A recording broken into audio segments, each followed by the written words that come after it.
स्वप्न साकारले पहाटे पाहिले, नावना त्याला काय नवे, वेगळे मांडले सोहळे तुझसाठी.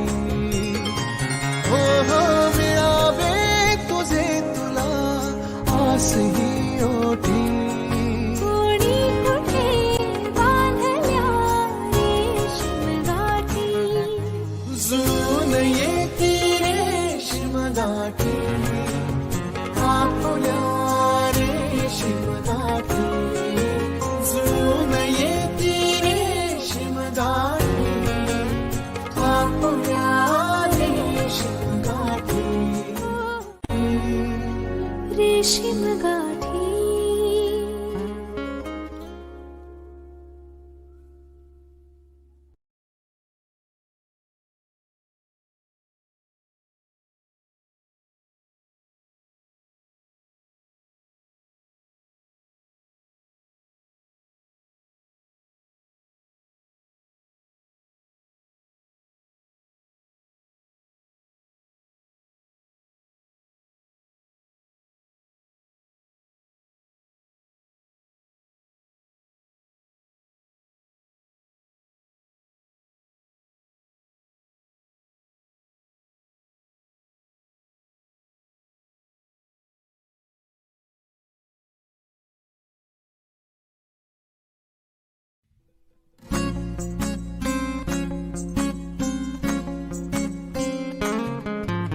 मुक्याने बोलले गीत ते जाहले, स्वप्न साकारले पहाटे पाहिले, नावना त्याला काय नवे, वेगळे मांडले सोहळे तुझसाठी.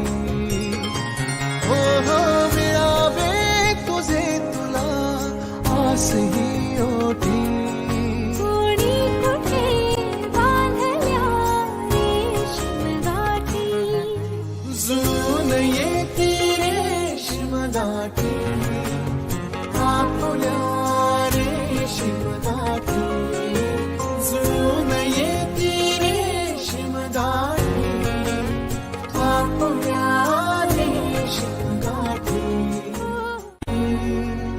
रेशीम गाठी.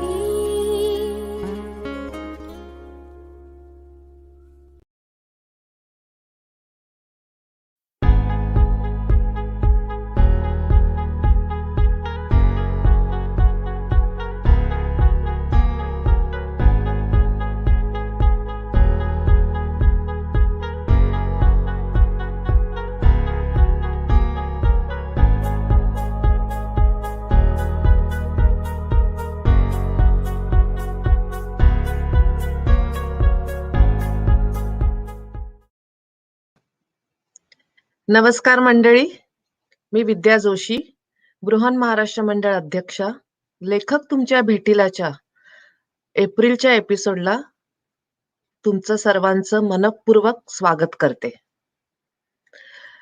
To our conversation today we have debut author Anuradha Rajurkar, who grew up attending Maharashtra Mandal programs with her parents in the Chicago area.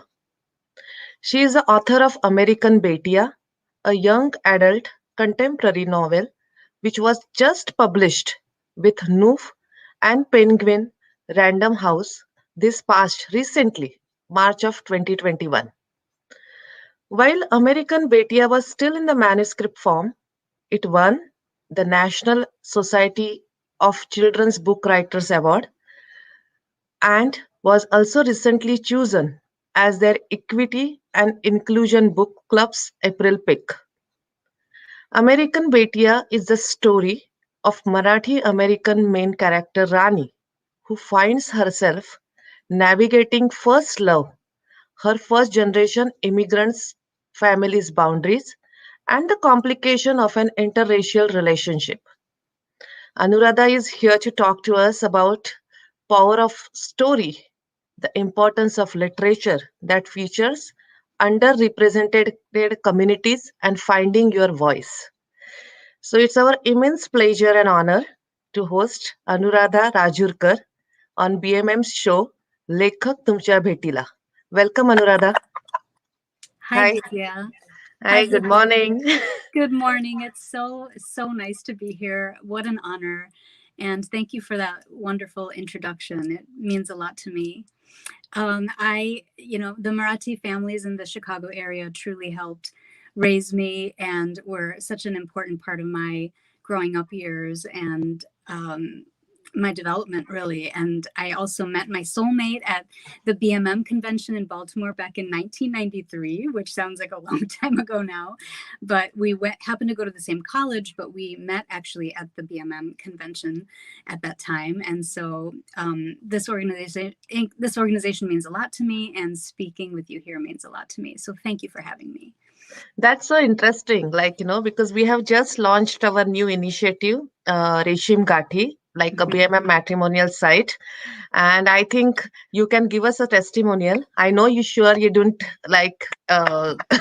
go through Reshim Gathi, but you can be our testimonial or talking about the BMM. And this is so exciting. So Anuradha, your book, I have your book with me. This is American Betia. And while I was reading to this book, this name struck me, American and Betia, because Betia in Hindi, it means daughters. So, how did you decide upon this groundbreaking title? Because it's fusion, you can say, American Betia. So, can you talk a little bit about that?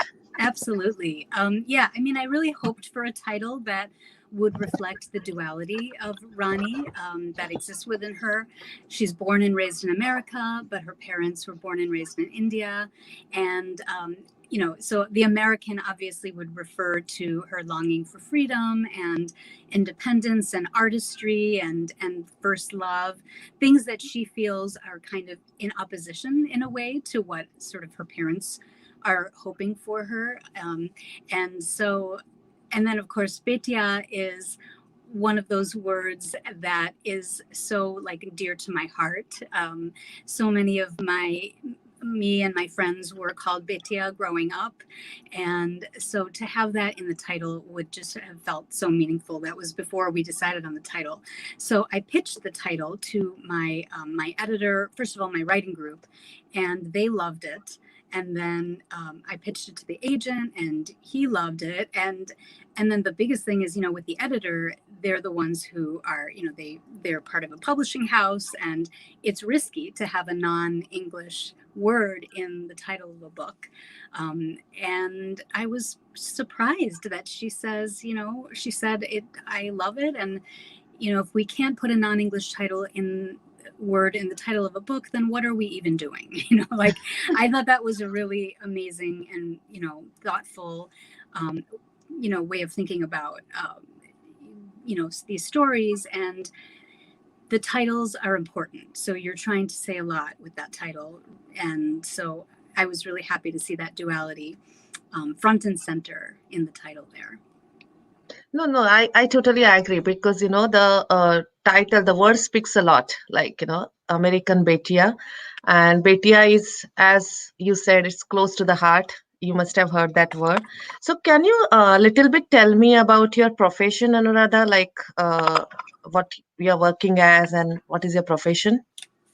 Yeah, so right now I'm working full-time as a writer, and I thinking about sort of how I got started in writing is I was really, as a child, I was really shy. And so I was reading all the time. It was kind of like an escape from my own nerves to be always, bundled inside of a book. And so these books really inspired me at a young age to write. I always wrote in a journal. And a lot of times, when I was young, the journal was just what I did that day. It was nothing creative. It was just, sort of just jotting down things that I did. But over time, I started to, I read a lot of Enid Blyton when we'd go to India in the summers. Enid Blyton, Agatha Christie, and then in the States, I read a lot of Lois Duncan and Judy Blume. And as much as I loved those books, I didn't feel like those books really reflected my experiences or my family's experiences at all. And so there was a germ of an idea that I had for, which was actually ended up being American Vidya, which I had around high school and college.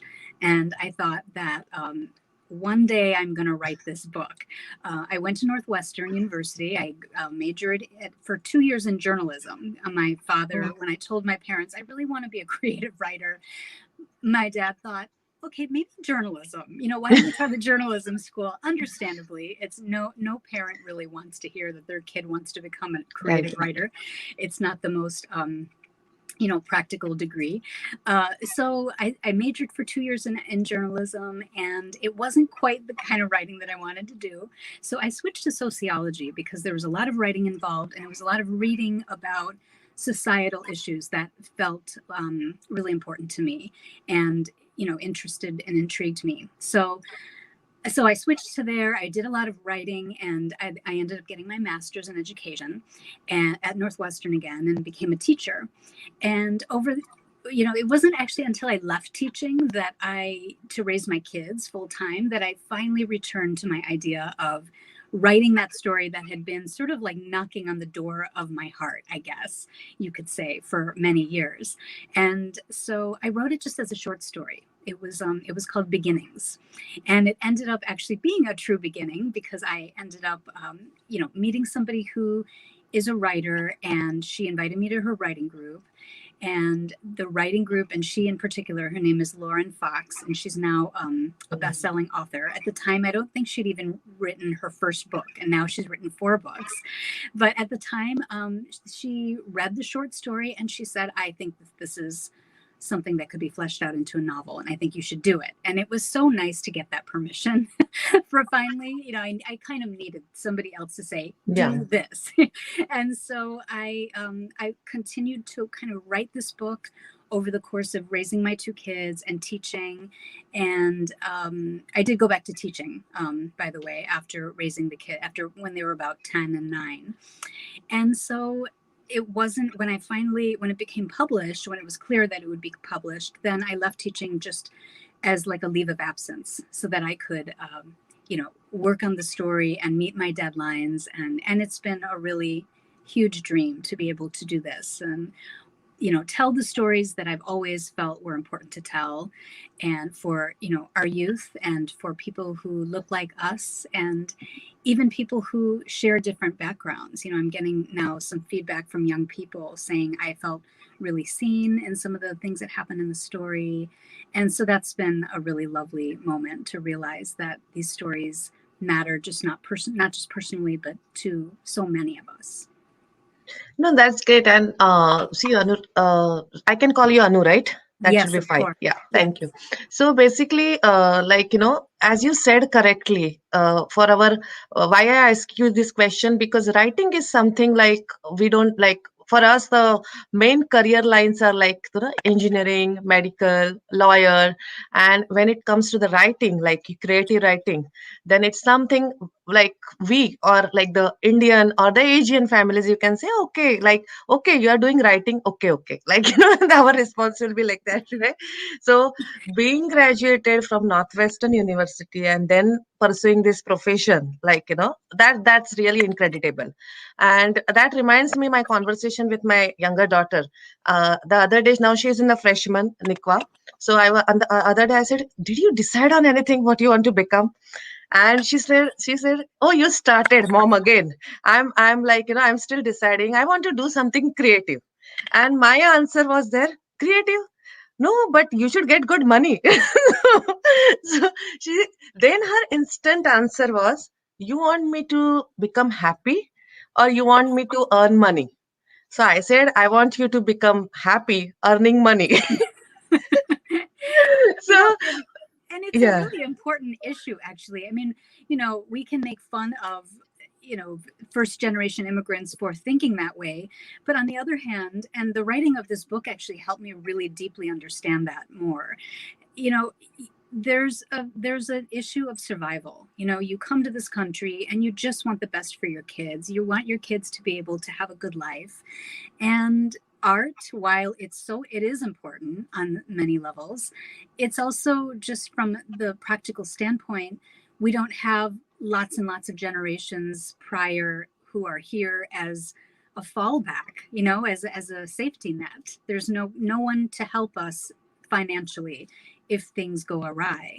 So it really is understandable why, immigrants do think along those lines, regarding just pick something practical.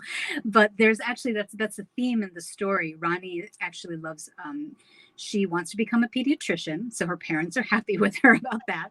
But she also really loves photography. So it's a story about how that there's also a duality within that, not just the American and the Betia part of her, but also the STEM, field that she's going for, and it's part of her aspiration. But she also has that artistic side to her, and she's trying to sort of meld the two together.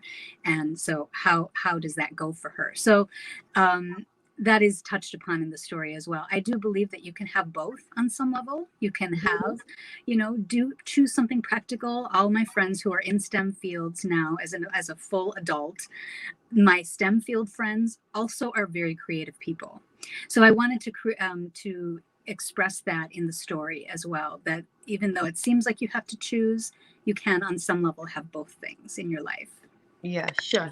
So, while I was reading your book and while I was talking to you, you mentioned that writing is different and the publishing as an author is different. It's a journey.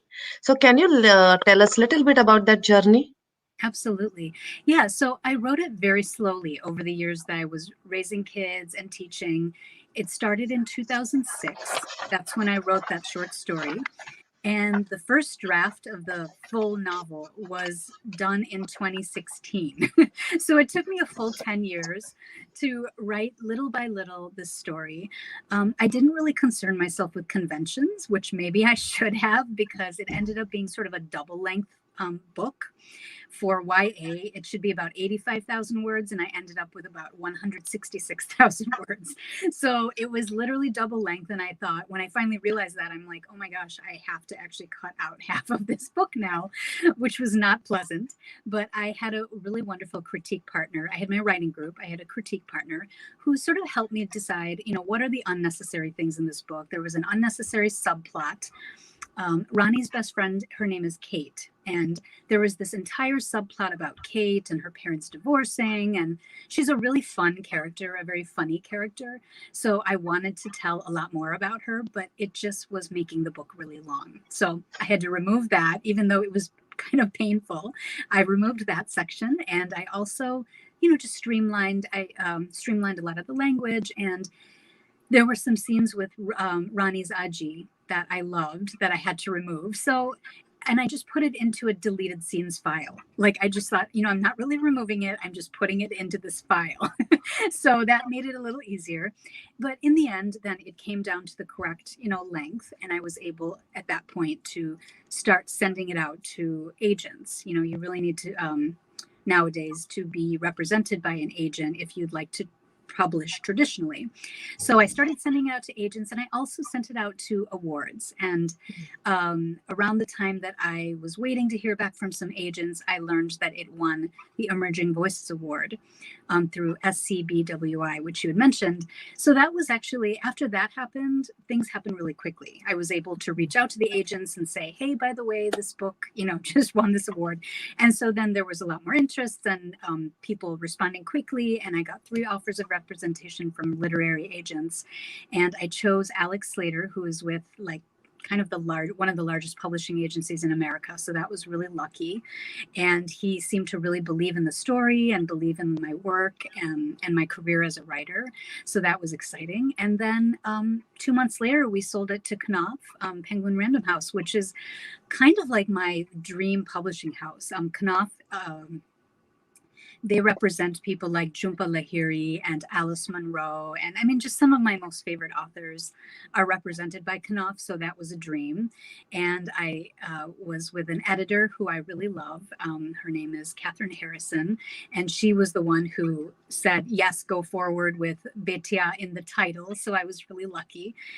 So yeah, that was the journey. It was a long journey, but it also, in some ways, once things started happening, it happened rather quickly. So that was really exciting and special.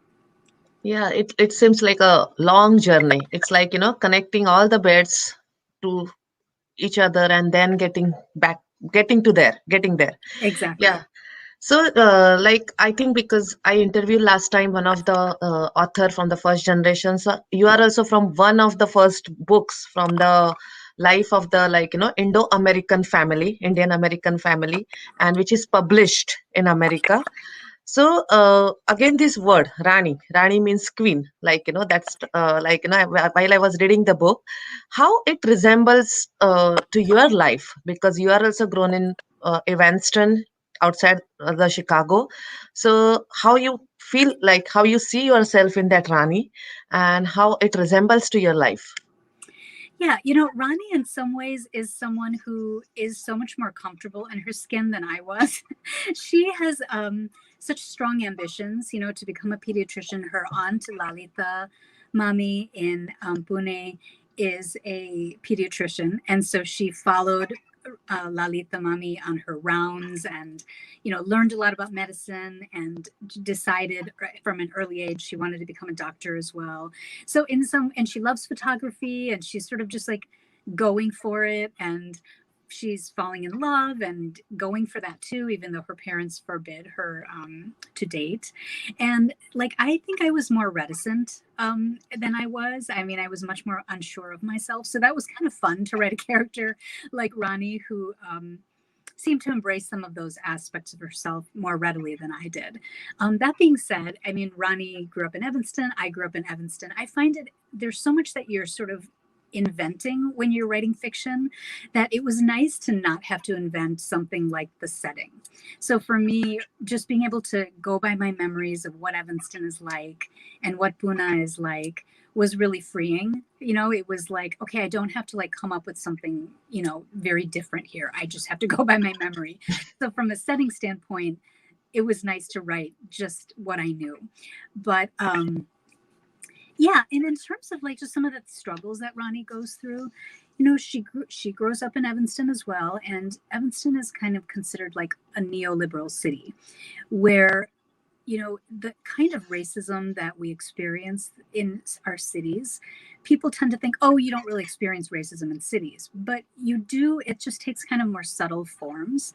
And that's one of the things I really wanted to do with the story, is explore what some of those subtle forms are and how to stand up for yourself when those kinds of things occur. So I did, on some level, I think we all have experienced that on some level in our cities, that even though it's not like hate crimes necessarily, or racial slurs being thrown at you by strangers, they actually can exist within some of your closest relationships. And so that was something that I really hoped to do, and on some level experienced, not quite the way Rani did, but does, but on some level, yeah.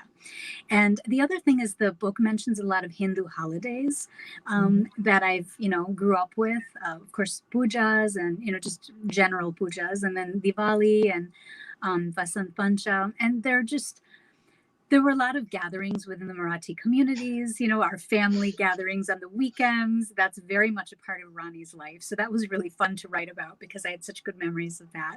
And of course, then visiting Pune in the summers, which I did as a child growing up about every other summer, maybe not quite that frequently, but we would go to Pune and Mumbai and visit our family there. And those were really precious memories to me. So it was fun to revisit some of those thoughts and memories. Also, the story shows like some of the ways that Rani is, at odds with some aspects of her parents' sort of ideas and views, and she kind of comes to understand the deeper meanings of their values over the course of the book.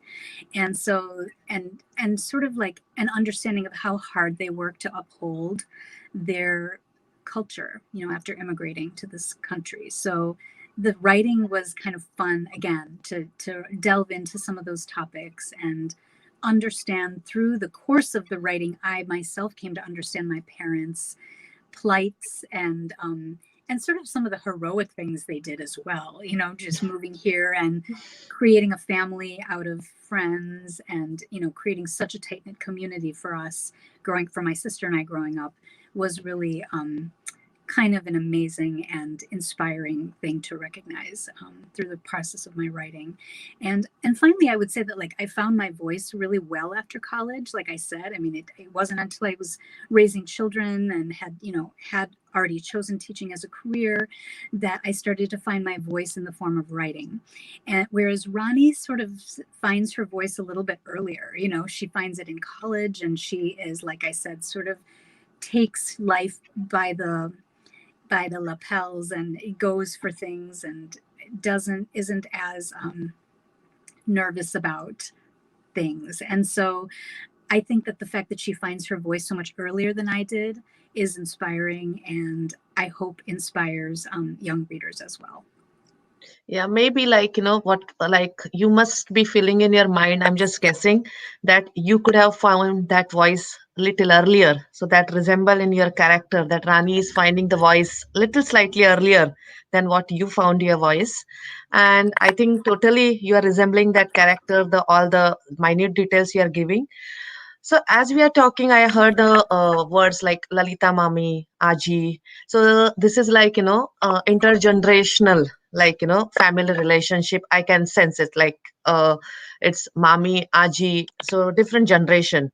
So can you talk a little bit about how you have portrayed that intergenerational relationship in the book? Yeah, I think that the relationships between first and second generation can be so fraught.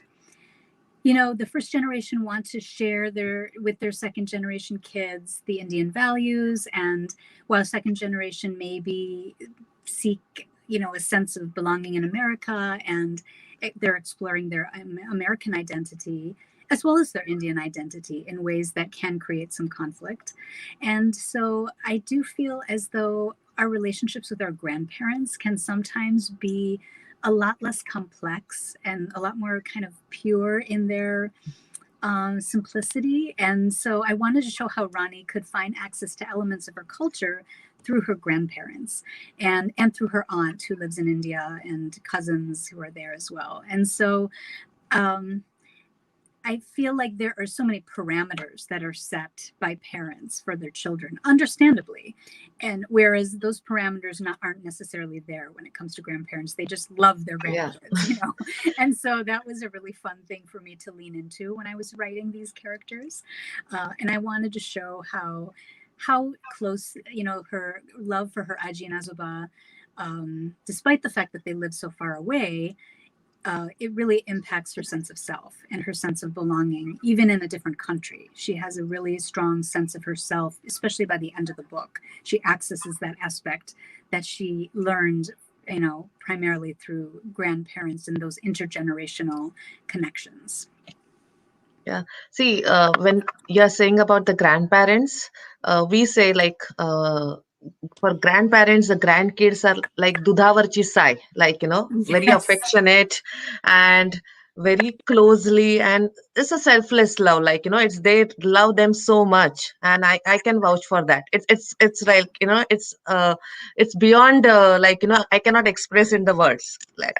Yeah, so your book, Anu, it covers important issues like racism, and I read some of the pages like the patriarchy, racial gaslighting within your most intimate relationships, and it also delves into the inter-community issues. So, if you are comfortable, can you talk a little bit more about that? So, those who have not read the books, they will get the idea, what the book speaks about. Sure. Yeah. So I hope to explore the fact that microaggressions, racism, they arise in some of our closest relationships. And when it arises in some of your closest relationships, such as your, romantic relationships or friendships, it's very hard to detect because and speak against, because you already trust these people, to be part of your inner core. So you don't expect these kinds of things in those ways. But I do feel like, so if you do speak against it, you might be met with, when I say racial gaslighting, it's sort of like, well, I think that you can't take a joke, or you're being too sensitive, or, you hear those kinds of things when you notice racism and, racial sort of microaggressions arise in those personal relationships. So I wanted to really explore that with the story, because I think that happens with a lot more regularity than we are necessarily talking about, sharing about. And I do think globally we're ready to talk about these things now. I mean, I feel like we even have terms for these, like microaggressions is a term that wasn't really in existence as far as I knew when I was a teenager. Whereas now teens very much know what a microaggression is. And yet if it happens within, a romantic relationship, what do you do? How do you manage that? I was particularly interested in the fact that often it's through our relationships, whether they're functional or dysfunctional, that we learn about and find ourselves. So like American Betty explores this truth through Ronnie and her artistic and troubled boyfriend, Oliver, who seems to be interested in her for all the ways she's different, which is really exciting for her. But like he's very creative. He appreciates her, her photography, and he, sort of compliments her photography when they first meet at this gallery show in the beginning of the story. And that's how they begin dating in secret. Her parents are, absolutely forbid her from dating. And so she's got to keep the whole thing a secret from them. But soon Oliver's home life starts to devolve. And in that sort of dissolution of his home life, he begins to sort of need more from Ronnie and ask more of Ronnie than she is comfortable giving. And it's sort of in a way, it sort of pushes some of her cultural boundaries that are set, based on her relationship with her parents. And I feel like these conflicts, and, it can often lead to sort of what ends up happening in the story. I don't want to give too much away, but some of the conflicts, involve sort of, like I said, racial gaslighting, but also fetishization of Indian women. And which, is quite common, and it's, connected to colonialism and oppression and violence, actually, against Asian women. And so I felt that was an important, topic to explore. And it also explores, like when you talked about the intra-community experiences, within the Desi community, there tends to still be a stigma surrounding like drug abuse and mental health. And so there is a subplot where a character in the story, ends up turning to drugs as sort of a form of escape to treat some of the depression symptoms that he's having. And so the story kind of challenges different ways that we view these kinds of struggles through the lens of shame, and which can, ultimately have sort of wide-reaching consequences. So those are some of the tougher topics that are tackled in the story. Yeah. It's interesting, like how we feel that everything is right, but some things are not right, and like it takes a time to speak about it, but it's always good to know about it. So yeah, and I also observed one thing, Anu, that you have used, and I know that Marathi, Hindi. I can I can sense that. So you have used a lot many Marathi and Hindi words in the book, and of course I was happy about it. But I just want to know, was it intentional, and like why you thought to do so? Yeah, I mean, my childhood growing up in Midwestern America in the 80s and 90s meant sort of feeling inclined to minimize some of the ways that I was different. So from my classmates. So my name, first of all, on every roster, it was Anuradha Rajurkar. And it's actually one of the reasons that I'm purposely going by Anuradha nowadays, rather than my nickname is Annie, which my parents came up with, because in the 70s, it was really not, nobody was going to even attempt to say Anuradha. It was sort of like, even the teachers, they would say, well, do you go by something different? I would say, oh yeah, I go by Annie. And I was so happy to Okay. be able to say that because I was embarrassed, and at that time you just want to blend in. You don't want to stand out in any way. Of course, as like at this stage, I feel proud of, my name, and I always loved my name, but it was so hard for people to say. And so it was a lot of minimization of that aspect of myself. And so not just my name, but of course our languages and our foods and the way our house smelled and the, some of the festivals, all of it. It was stuff that I had to kind of keep very separate. And so this story was a celebration of keeping things not separate, of just going for it, of sort of unapologetically using her, Rani's cultural heritage, sort of, putting it front and center, I guess, through her language, center her experience without feeling the need to define everything for readers.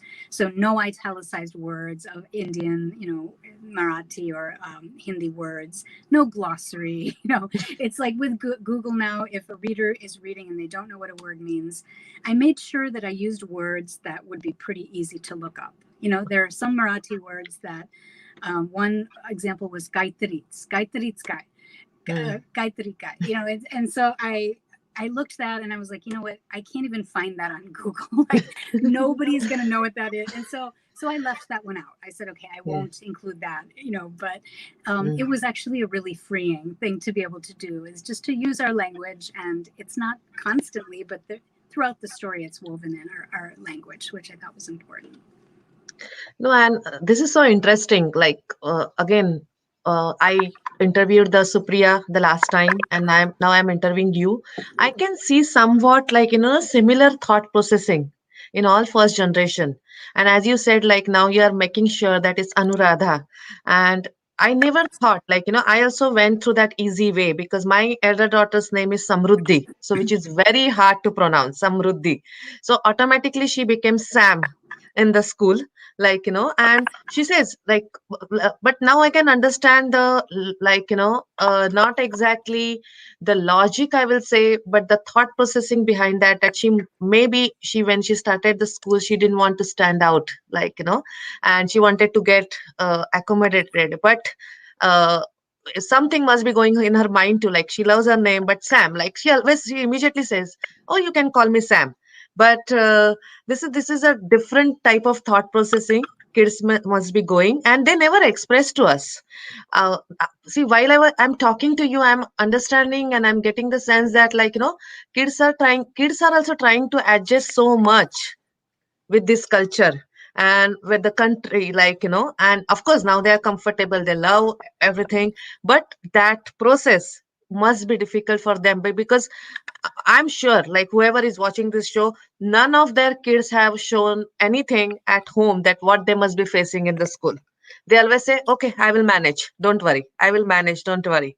Yeah, but it's like, I'm really, like, impressed to see the thought processing, and, like, I'm seeing the same line in both the, like, not the books, I will say, but, like, in the characteristics. So that's good. Yeah. So, and the another question is that what would you want people tuning in today to know about the importance of the book like this? Like, what you will like for the people? Yeah, I mean, it kind of goes along with what you were saying. Like, it's just so important for teens, especially at that stage. You're still trying to figure out who you are, and you're trying to fit in, and you're trying to, just find a sense of belonging. And so, to be able to recognize, for teens to be able to recognize their own struggles in love and with their culture and family, identity, self-acceptance, all the things that Rani, went through in this story, and in books like this, it just helps them see that they're not alone, and that we are in this together, and that they can rely on one another as, as part of the larger community. And books are a part of that community. Our stories are actually part of that community. We need to sort of begin, I feel, having open conversations too about race and patriarchy, and, if we would like to see things change, like when we think about, so James Baldwin is a writer that he was actually the writer that inspired me to become a writer when I was 20. He was the one who made me feel like I can actually do this as a one day. And he says, one of his quotes is, "Nothing can be changed if it is not first acknowledged." So these stories help us acknowledge what is there, sort of what you were talking about with your daughter going by Sam, and some of the things she must be going through in general, what we all go through. Let's just have let's have it spark conversations. These stories do help create a dialogue. And they're the kinds of stories too that parents can read and the kids can read. So it's like sort of a nice access point for having this dialogue and conversation. And the other thing I would say is just to sort of, it helps balance others' expectations of you and your own developing sense of self. And ultimately, these kinds of conversations help protect our mental health, and our sense of well-being. And so from that standpoint, I feel like these books for me, they really were, and I didn't even have books like this growing up, but I found characters in books that I felt so close to. Like I felt like they were struggling with certain things that I was going through. And it was important, in those times when you are still trying to understand who you are and what your place is in the world. So I also think that kids, they just need to see themselves in books. There is Dr. Rudine Sims Bishop is she's a professor that has done some really groundbreaking work on books serving metaphorically as either mirrors, windows, or sliding glass doors. So some books you see yourself as if you're looking into a mirror. Some books you see through a window into other people's worlds. And some are sliding glass doors, meaning you can just step through and be a part of somebody else's world. And so it really helps us become more empathetic as a society. So from that standpoint, it just builds empathy. It builds, within our various communities. So ultimately, it actually leads to like a more equitable and just society. When I was growing up in the 80s and 90s, there really were no books with South Asian characters at all. And our representation was actually the racist characterization of Apu on The Simpsons. And so a lot of Desi kids were bullied. They were making fun of, Apu's accent, and, any person was called Apu, and that's tough, as a kid. You're already sort of feeling like you look different, especially in certain communities. And so I do feel that like Asians also aren't included in the history that we're taught. It wasn't until I read, Jhumpa Lahiri, Amy Tan, Arundhati Roy, that I began to understand that the purpose of my writing, which I, of course, did like in the form of just journals, as I'd mentioned, it can actually serve like a higher purpose for people. So I do think it's just extremely important, to be able to, for our youth to be able to just know that these books exist, that they're a part of our daily lives, that these stories are, a part of our fabric, really can be a part of our fabric, and to recommend them to friends and, buy them as gifts and hold book clubs and just help to spread the word, to spread that sort of like goodness of understanding, about yourself more and your culture and others' cultures, maybe more importantly. So definitely, because I will like to support this book because, it should reach to the max people. How you will like the community to support this book? Like this is like slightly the diverse type of book, so how means I know the buying book and everything, but any other way you are like you will say that communities should support the book? Yeah, I mean, the best way is really to purchase them, purchase books like these. These publishing houses, they really look at sales. I mean, in the end, they want to publish these diverse books, but they do have to sell, and so it's just helpful, especially if it's a book that, represents your community, to buy the book, to, ideally from your independent local bookstore, because those bookstores actually work really hard to support authors like me. They, hold events, and they, spread the word in a way that like Barnes and Noble and Amazon aren't going to do, But on the other hand, Amazon is also really important. So to purchase from Amazon, and when purchasing is not possible, not everybody has that ability to purchase books, but at least request these from your libraries and for your school libraries. And finally, to even ask for some of these authors to come to your school and have them speak at your children's schools. That's also a really wonderful way to spread the word about these stories. So I would say that those are the, really easy, simple ways to help support these kinds of stories. Yeah, so all must have seen the Amazon link on the screen. So please go and buy the book to support Anu and spread the word for her successful publication. And the last and the next question, and which is very important because I'm very excited to see what is next, because after this successful publication we need something, what is like to know what is coming. So what is next for you? Yes, thank you for asking. So in publishing, we're not really allowed to share the specifics about projects until it's like completely official. So, but all I can say is that I am working on my next book. It's really different from my first one, but it's something I'm actually kind of completely in love with and obsessed with and find myself thinking about constantly. And it's kind of a really delicious time to be sort of in love with a new project and to be working on it all the time and thinking about it all night and all day. And so I can't wait to share more about it with you all when I can. Sure. So thank you so much, Anu, for joining us today. And it was really, I'm very happy I was able to talk to you about this book in detail. सो मंडळी, तुम्ही आता आपण सगळेजण अनुशी बोललोच. Anuradha Rajurkar. Now I am not going to say her Anu because I will pronounce her whole Anuradha. तर सगळ्यांना कळलेलंच आहे की कसं like the first generation kid how they are writing the book. So please please please go on Amazon and buy the book and support her in her journey. आपण पुन्हा भेटणारच आहोत पुढच्या महिन्यामध्ये, मे महिन्यामध्ये. आणि शिल्पा कुलकर्णी येणार आहे एका नवीन पुस्तकाला आणि नवीन लेखकाला घेऊन आणि त्यांच्याशी त्या संवाद साधणार आहेत. So thank you so much and thank you so much Anu again for joining us. Thank you. Thank you so much, Vidya. This was a pleasure and such an honor to be here. I'm so grateful for this community, and this was I'm very humbled to be here. Thank you. Thank you.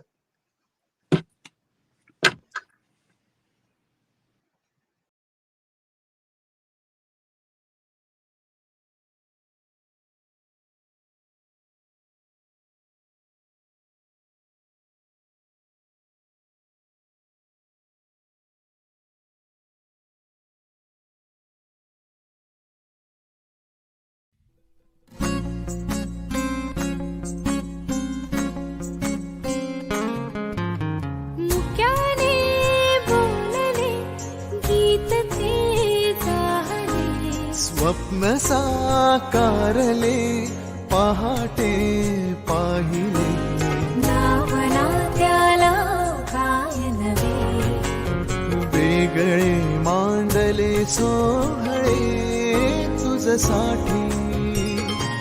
हो हो मिळावे तुझे तुला आसही ओठी, कोणी कुठे बांधल्या रेशीम गाठी, जुळून येती रेशीम गाठी, कापुल्या रेशीम गाठी, जुळून येती रेशीम गाठी, कापुल्या रेशीम गाठी. रेशीम गाठी.